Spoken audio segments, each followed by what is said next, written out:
Today we're going to learn about how to paint and how to use brushes in Photoshop. Until now, you've probably used brushes to probably just paint or doodle on your Photoshop documents, but you want to consider there are different ways that brushes can be used in Photoshop besides painting. We use brushes when we create layer masks.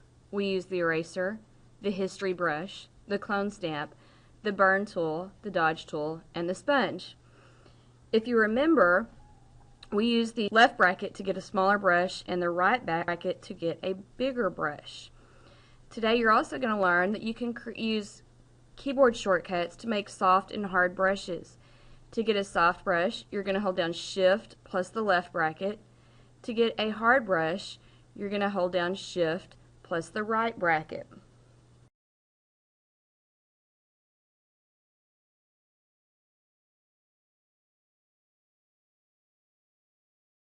First, we're going to open File, New. You're going to go to your Network folder, Graphics, Photoshop, number 5, Painting in Photoshop, and we're going to open up the 04 Start PSD. The first thing I noticed is that in my previous assignment I had used a red and a white foreground background, and I need to switch to get them back to default. Until now you've been taught to click on the little icon and then to switch back and forth to use the arrows. If you'll press your D key on the keyboard, you'll notice that you can quickly get to your default background foreground colors. If you press the X, it will switch the two colors together. In this lesson, the southwest picture is pretty small, so I want to increase the size by doing Control-0 to fit on the screen. The checkerboard pixels represent that there is transparency, but if I'm painting, the checkerboard pixels kind of are distracting, so I want to get rid of those. So to hide them, I go to Edit, Preferences, Transparency. Where it says Grid Size, I want to choose None for no grid.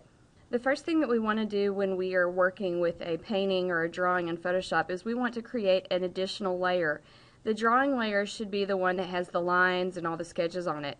I'm going to go down and click on New Layer, and I'm going to rename this layer and call it Paint. Now, if I were to paint on this top layer right now, it would paint over the black lines on my drawing. So I need the black lines to be on top, so I rearrange my order. And one of the things I noticed about this picture is that the artist did not finish drawing out the picture. So I want to get a smaller brush. I want to get a 2-pixel black brush. I want it to be hard, so I can try the new keyboard shortcut, Shift and the right bracket. With my black default color selected, I'm going to draw a line, probably in 4 segments. You don't want to cut through the cactus. And it ends right there. The next thing that we're going to do is we're going to close off the cactus by drawing just kind of a small heel. Now, if some of you are having trouble with your painting or your brush isn't quite acting right, press F5 on the keyboard. In prior lessons, we may have been in shape dynamics and you may have had fade or pen pressure, something like that turned on, and that will affect your drawing or your painting in this lesson. So we're going to make sure that's turned off, and we can close it back up. Now, I'm done with my drawing, so I'm going to lock that layer so I don't accidentally paint on top of it. So immediately I'm going to click Lock, and it locks the layer and protects it. Now, I want to paint the coyote, and I want to choose a brown. The color I chose is darker warm brown. You can choose whatever you would like. And we are going to use a paintbrush that is 10 pixels big, and you notice that I get a little no sign whenever my cursor is on the screen. That's telling me that I can't paint on that layer because it's locked. So I'm going to click on my paint layer, and now I get a brush. If I start to paint right now, it's going to be very difficult to stay inside the lines. So I'm going to use my drawing layer as kind of like a template. I'm going to use my magic wand. My tolerance is set at 30. I have to make sure contiguous is on, and the first thing I'm going to do, I'm on the drawing layer, I click and get the coyote's head. Next I'm going to hold down Shift and get his body, and then I click Shift again and get his tail. Now I go to the paint layer, Switch back to my brush, and I am just going to paint along the outer edge of the coyote. You notice that it's okay if I go out of the line because Photoshop has protected it.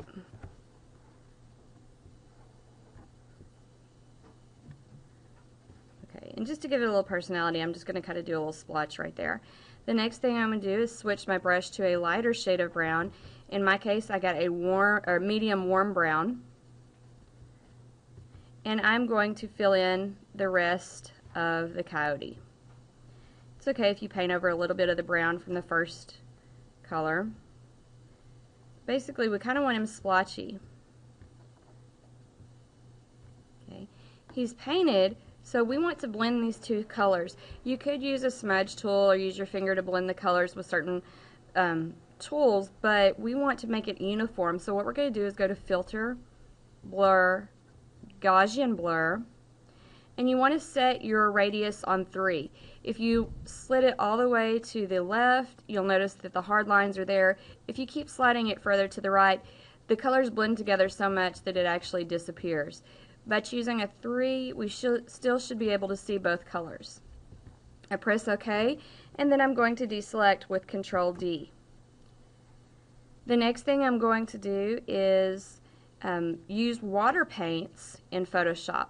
I want to get a kind of dark purple color, and I'm going to keep my brush at 10 with a hard edge, but I need to make some other brush adjustments. So I press F5 on my keyboard. I scroll down to where I see wet edges. I press click on that, and now as I drag my mouse back across the screen and I release it, when the mouse overlaps with what I've previously painted, you'll see that we can see wet edges, the same way that you would see if you were painting with water paints on a canvas.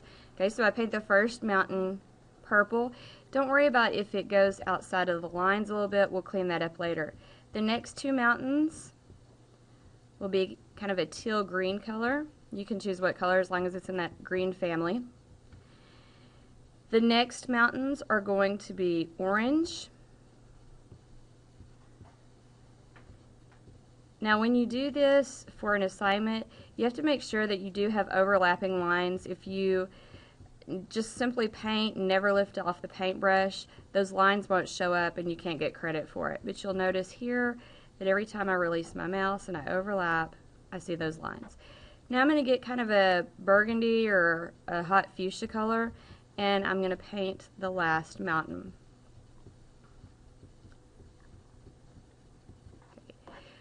After I use the wet edges, it's always important to remember to turn off whatever brush settings you had just done.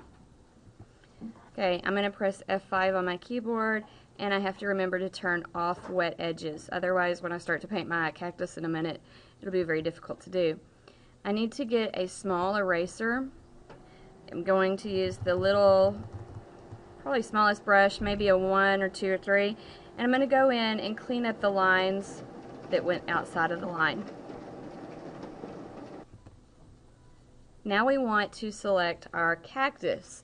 We want to use the lasso tool to make the selection, and we want the cactus to have a kind of a feathered soft edge. So I'm going to change my pixel value at the top to 3 pixels. Using the lasso, I'm going to start in the lower edge of the cactus. I want to include the little bottom hump thing of the cactus, and I'm simply tracing along the black line. It doesn't have to be perfect. You can go pretty quick because you remember you have add and subtract keys to add or subtract from your selection. So I go through here and make a really quick selection. Now the next thing I want to do is I want to fill this in with a bright green color, and I can, oops, let me get that. I can use my paint bucket, but we are learning to use keyboard shortcuts. My paint bucket is over here on the toolbar, but I want to learn how to use a keyboard shortcut. I'm going to choose any color green. I chose a darker green, and I am going to Alt backspace. That fills it in with the foreground color. Okay, next I want to choose a yellow color, and I'm going to apply a texture to this. So we need to load a brush. I go back to my paintbrush, and I click on my brush settings, go to my brush menu. I may need to load brushes if I don't see it. Right now you probably want assorted brushes, which should already be up there on your computer. I'm going to scroll through. Let's see. If you have to reload your brushes, you're going to click here, load brushes, or choose assorted brushes for the first set. It'll ask if you want to replace them. We're just going to choose a pen so it adds to the bottom of our list. As I scroll through the assorted brushes, you're going to see all kinds of cool shapes and patterns. And if you keep going, you will find, let's use this splotch. It's number 28. And I'm going to leave it at 28 pixels. What I want to do is I'm just going to lightly stamp my brush. I'm not dragging it. I'm just stamping my brush along the cactus to give it some texture. Now the reason that we kept the cactus selected is so that when we stamp, our yellow won't actually go outside of the lines, but I can get right up to the edge. Okay. We want to deselect our cactus and we want to change back to our default colors. So I'm going to press the D on the keyboard. I'm going to select another brush. I'm going to choose the one kind of to the side of assorted. It's going to be a Starburst Small. It's right there. And now what I'm going to do is I'm going to click little black spikes on my cactus to make it spiky. We also, you want to note that we deleted or deselected our selection so that the spikes would go outside of the cactus. That's pretty cool.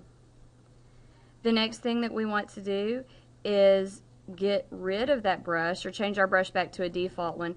So I'm going to choose the hard brush again, and I'm probably going to change the size down to about a 5. Now we want to sample colors that we can use in our document. I'm going to zoom in on the clouds just a little bit. And with my brush selected, if I hold down the Alt key, I can click right here in the purple area, and you'll notice that my foreground color changed to that exact purple. So what I'm going to do is I'm just going to kind of go over these clouds just on the top edges really quick. Now I want to sample the kind of green color that's in the top left corner, so I hold down Alt, my cursor changes to an eyedropper, and I click there. I'm going to go along the bottom line. Okay, I want to add a blue color, so I'm going to go to the right side of my frame, and I'm going to hold down Alt again. I click, and I'm just going to put a couple of dots of blue in my clouds. We want to make these clouds look like they're wispy and kind of swirling, so I'm going to come to my toolbar, and I'm going to find the blur tool. It looks like a teardrop. Hidden behind the blur tool, I'm going to scroll down and I'm going to find smudge. Smudge is very similar to when you were a child and you were finger painting, so we're going to click on finger paint. What I'm going to do is I'm just going to kind of swirl my cursor and my mouse, and the colors kind of blend together. It's almost like when we use the Gaussian blur, but because you're in control, it's not necessarily a perfect pattern. It's okay to see a little bit of white in there. You want to still be able to see that you've got 3 colors. If I look here, I see purple, blue, and green. The next thing that we want to do is choose our elliptical marquee tool, and we are going to choose or select the circle part of the sun. Remember, if your selection's not perfect, you can go up and go to Select, Transform Selection, and make minor adjustments as you need to. Press Enter or check to get out of that box.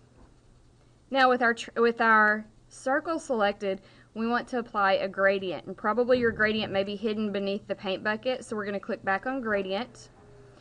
We want a radial gradient. This is the first time we're using a radial gradient. It means that the colors will come directly from the center of whatever the object is and go outward. So I click on that. I'm going to click up here in the top left corner on my gradient picker, and I want to look at some of the presets that have been created for us. I'm going to choose the orange, yellow, orange gradient.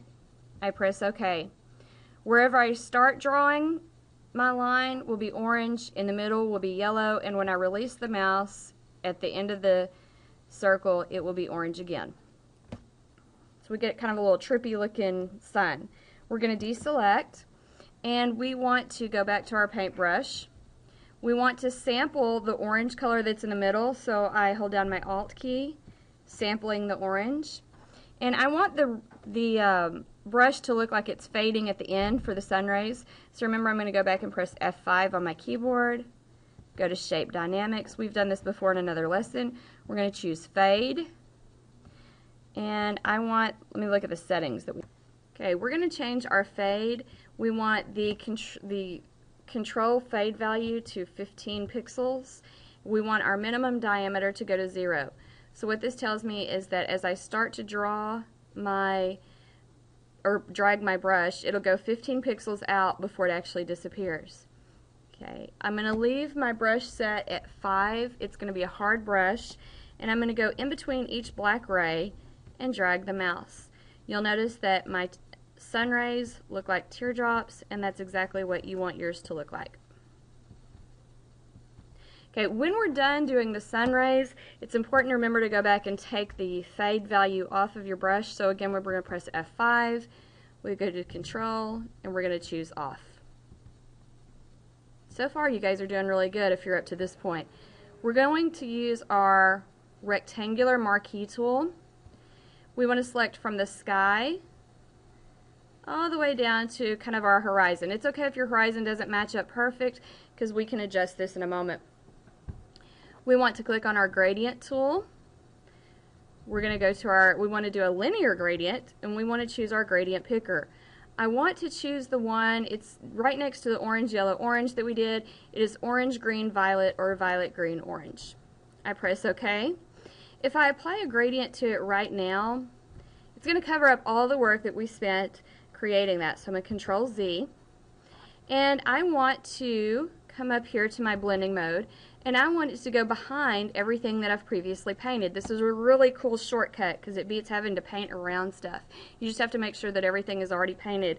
So I choose behind, and I look at this and I think, okay, purple should go at the horizon, green, and then orange should be at the top because that's closest to the sun. So I'm going to make a semi-diagonal line starting at the horizon, going to the sky, and now you'll notice that the gradient goes behind everything that we've already painted. If you like what you've done, you're going to Control Deselect. Now, one of the things I noticed is when I cleaned up with my eraser earlier, I didn't get a perfect horizon, so I'm going to come down here. If there was any extra mountain area that I painted, I want to get rid of that right now. Okay. Next, I'm going to remember to go to my gradient tool and turn off my blending mode of behind and take it back to normal, so when I use a gradient later it'll be okay. Now we're going to use the rectangular marquee tool again. We're going to select the horizon down to the ground. I'm going to choose kind of a sand color. The color that I'm picking, if I double click on it, is pale cool brown. Now, I want to select a really large paintbrush. And I want to think about this. If I were to try to paint all of this sand, I would have to get around all of these little spikes and all the little details. Instead, I want to change my blending mode to behind. It'll do the same thing that the gradient did. And in order to do this really quick, I'm going to get like a really big brush. Okay. Our brush is huge, so now I'm going to paint with it. You'll notice that earlier, if you were upset because your dog looked a little pale, that now the color is filled in. Before I deselect, I want to make sure I change my blending mode back to normal, and I'm going to deselect.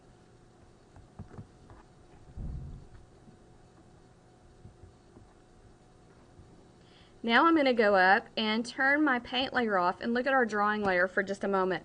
I want to create my own brush. So far you've used brushes that other people have created, but we're going to create our own. We're going to choose our rectangular marquee tool, and up at the sun you want to select this area right here. I've zoomed in so you can see exactly what I've selected. Remember, if you need to adjust your selection, you go to Select, Transform Selection, and I can nudge this in just a little bit. Okay, press Enter. Now we're going to go to Edit, Define Brush Preset. Photoshop is really cool. It will let me create any kind of brush as long as I make the selection first. This brush we are going to rename, and I'm just going to call it Sun so I remember where I found it or what part it's from. So I press OK. Turning my paint layer back on, I'm going to deselect the sun and Control 0 so I can zoom out. I'm going to choose my paintbrush, get a little bit darker color brown. The brown that I'm choosing is medium cool brown. Go up to my brush picker. The very last brush that I created will be the one that is at the bottom. Click on the new brush that I just made, and I have to make sure that I've changed my blending mode back to normal from when I painted the sand originally. I don't know what kind of tracks these are, but we're just going to print some tracks here. Possibly this is an animal that has wandered through the desert. When I get that done, I'm almost complete. I'm going to click on my drawing layer. I'm going to click on my text tool. I'm going to go to the bottom of my screen, and probably in about a 20-point font, 25-point font, 30, somewhere around there, I'm going to type my name. You'll do your first name, last initial. In this case, I'll just type in Bradley. Can be any font that you want to use, any color. Our name, when we originally type it, is flat. It means it has no depth or dimension to it. It doesn't stand off the page. So I want to add a layer style. You'll start wanting to do this to all of your documents. We're going to press FX, and I want to do a drop shadow. I think that looks nice. Maybe adjust some of the settings. Push my drop shadow up a little bit. Possibly do an outer glow. Then I'm going to press OK. I'm going to go to File, Save. So I save it once as a PSD. And then I'm going to go to File, Save As, and save it as a JPEG. Remember that when you change to a JPEG, you have to change the extension down here and check your extension right there. We're going to call this one Your Name _ Southwest .jpeg or JPG. Once you've done this, you're going to save it. Remember that saving it as a JPEG flattens it down to one layer. Remember that saving it as a JPEG flattens it down to one layer. After that, you may close out and you are done with this lesson.